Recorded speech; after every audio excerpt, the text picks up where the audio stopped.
Hi friends, welcome back to my YouTube channel. ಇವತ್ತಿನ ವಿಡಿಯೋದಲ್ಲಿ ನಾನು ಚಿಕನ್ ಪೆಪ್ಪರ್ ಡ್ರೈ ಮಾಡುವ ವಿಧಾನವನ್ನು ತೋರಿಸಿಕೊಡ್ತಾ ಇದ್ದೇನೆ. ನಾನಿಲ್ಲಿ ಅರ್ಧ ಕೆಜಿಯಷ್ಟು ಬ್ರಾಯ್ಲರ್ ಚಿಕನ್ ತಗೊಂಡಿದ್ದೇನೆ. ಹಾಗೆಯೇ ಮೊದಲಿಗೆ ನಾನು ಈರುಳ್ಳಿ, ಶುಂಠಿ, ಬೆಳ್ಳುಳ್ಳಿ, ಕಾಯಿಮೆಣಸು, ಕ್ಯಾಪ್ಸಿಕಮ್ ಹಾಗೆ ಗೋಡಂಬಿಯನ್ನೆಲ್ಲ ರೆಡಿ ಮಾಡಿ ಇಟ್ಟುಕೊಂಡಿದ್ದೇನೆ.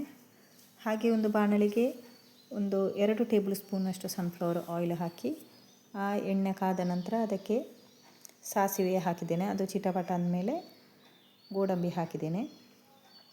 ಹಾಗೆ ಗೋಡಂಬಿ ಸ್ವಲ್ಪ ಬಣ್ಣ ಬದಲಾದ ನಂತರ ಅದಕ್ಕೆ ಕರಿಬೇವು ಸೊಪ್ಪು ಹಾಕಿದ್ದೇನೆ.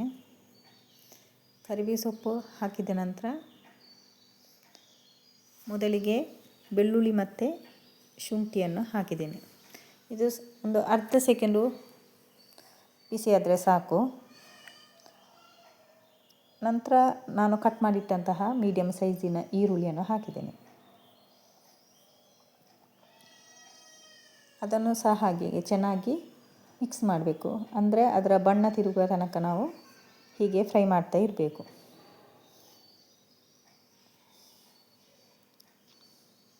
ಈರುಳ್ಳಿಯ ಬಣ್ಣ ಸ್ವಲ್ಪ ಕಂದು ಬಣ್ಣ ಬರುವ ತನಕ ಹೀಗೆ ಮಿಕ್ಸ್ ಮಾಡಿದರೆ ಆಯಿತು.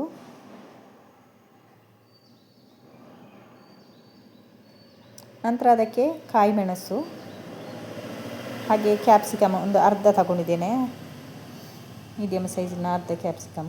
ಅದನ್ನು ಸಹ ಹಾಕಿ ಹೀಗೆ ಚೆನ್ನಾಗಿ ಮಿಕ್ಸ್ ಮಾಡಬೇಕು. ನಂತರ ಅದಕ್ಕೆ ಸ್ವಲ್ಪ ಉಪ್ಪನ್ನು ಹಾಕಿ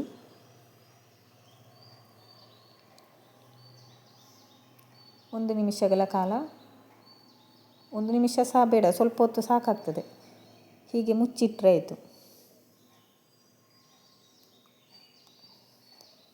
ಆವಾಗದು ಚೆನ್ನಾಗಿ ನೋಡಿ ಬೆಂದಿರ್ತದೆ. ನೋಡಿ ಈ ಥರ ಆಯಿತು. ನಂತರ ಅದಕ್ಕೆ ಈ ಚೆನ್ನಾಗಿ ಕ್ಲೀನ್ ಮಾಡಿದಂತಹ ಚಿಕನ್ ಹಾಗೆ ಅದಕ್ಕೆ ಸ್ವಲ್ಪ ಅರಶಿನ ಹಾಗೆ ಉಪ್ಪನ್ನು ಹಾಕಿ ಪುನಃ ನಾವು ಸಾಧಾರಣ ಒಂದು 10 ನಿಮಿಷಗಳ ಕಾಲ ಬೇಯಲಿಕ್ಕೆ ಬಿಡಬೇಕು. ನಂತರ ಬೆಂದ ನಂತರ ನೋಡಿ ಅದಕ್ಕೆ ನಾನು ಒಂದು 2 ಸ್ಪೂನಷ್ಟು ಖಾರದ ಹುಡಿ ಹಾಕಿದ್ದೇನೆ, ಅಂದರೆ ಮೆಣಸಿನ ಪೌಡರ್. ಅದನ್ನು ಹಾಕಿ ಸ್ವಲ್ಪ ಮಿಕ್ಸ್ ಮಾಡಿ ಹೀಗೆ ಬಿಟ್ಟರೆ ಆಯಿತು.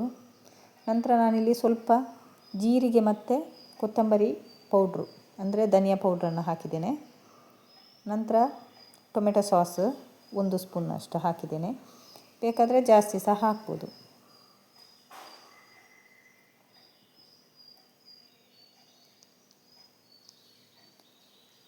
ನಂತರ ಸೋಯಾ ಸಾಸ್ ಹಾಕಿದ್ದೇನೆ, ಅಂದರೆ ಈ ಸ್ಪೂನಲ್ಲಿ 1 ಸ್ಪೂನು, ನಾನಿಲ್ಲಿ 2 ಸ್ಪೂನಷ್ಟು ಹಾಕಿದ್ದೇನೆ.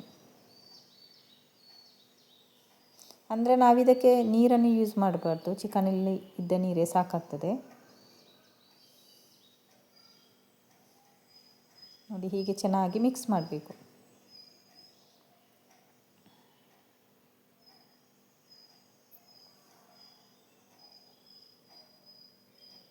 ನೋಡಿ ಹೀಗೆ ಚೆನ್ನಾಗಿ ಬೆಂದಿದೆ ನೋಡಿ. ಇವಾಗ ನಾವು ಅದಕ್ಕೆ ಪೆಪ್ಪರ್ ಹಾಕಬೇಕು. ಅಂದರೆ ಇಡೀ ಪೆಪ್ಪರನ್ನೇ ಹೀಗೆ ಕಲ್ಲಲ್ಲಿ ಜಜ್ಜಿಟ್ಟುಕೊಂಡ್ರೆ, ಅಂದರೆ ಪೌಡ್ರ್ ಮಾಡಿದರೆ ಅದು ಒಳ್ಳೆಯ ಟೇಸ್ಟ್ ಬರ್ತದೆ. ನೋಡಿ ಈ ಥರ ಪೆಪ್ಪರನ್ನು ಹಾಕಬೇಕು ಅದರ ಮೇಲೆ. ಸ್ವಲ್ಪ ಜಾಸ್ತಿ ಯೂಸ್ ಮಾಡಿದರೆ ತುಂಬ ಟೇಸ್ಟ್ ಬರ್ತದೆ. ಮತ್ತು 1 ಸ್ಪೂನಷ್ಟು ತುಪ್ಪವನ್ನು ಯೂಸ್ ಮಾಡಿದ್ದೇನೆ.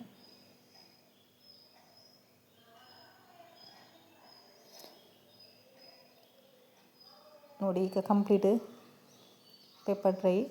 ಚಿಕನ್ ಪೆಪ್ಪರ್ ಡ್ರೈ ರೆಡಿ ಆಯಿತು.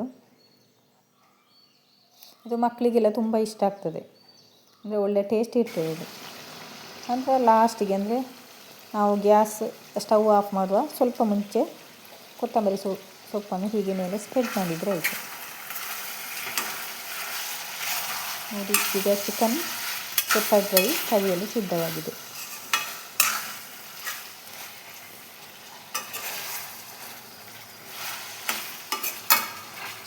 ಸ್ಟವ್ ಆಫ್ ಆದ ನಂತರ ಇದು ಕಂಪ್ಲೀಟಾಗಿ ಡ್ರೈ ಆಗ್ತದೆ, ಅಂದರೆ ಒಂದು 2 ನಿಮಿಷದಲ್ಲಿ ಡ್ರೈ ಆಗ್ತದೆ. ನೋಡಿ ಈಗ ಆಫ್ ಮಾಡಿದ ನಂತರ ನೋಡಿ ಈ ಥರ ಡ್ರೈ ಆಯಿತು. ಹಾಗೆ ಇವತ್ತಿನ ವಿಡಿಯೋ ಹೇಗಿತ್ತು? ಇಷ್ಟ ಆದರೆ ಲೈಕ್ ಮಾಡಿ, ಶೇರ್ ಮಾಡಿ, ಸಬ್ಸ್ಕ್ರೈಬ್ ಮಾಡಿ. ಹಾಗೆಯೇ ಮುಂದಿನ ವಿಡಿಯೋದಲ್ಲಿ ಸಿಗುವ. Bye friends. Thank you for watching.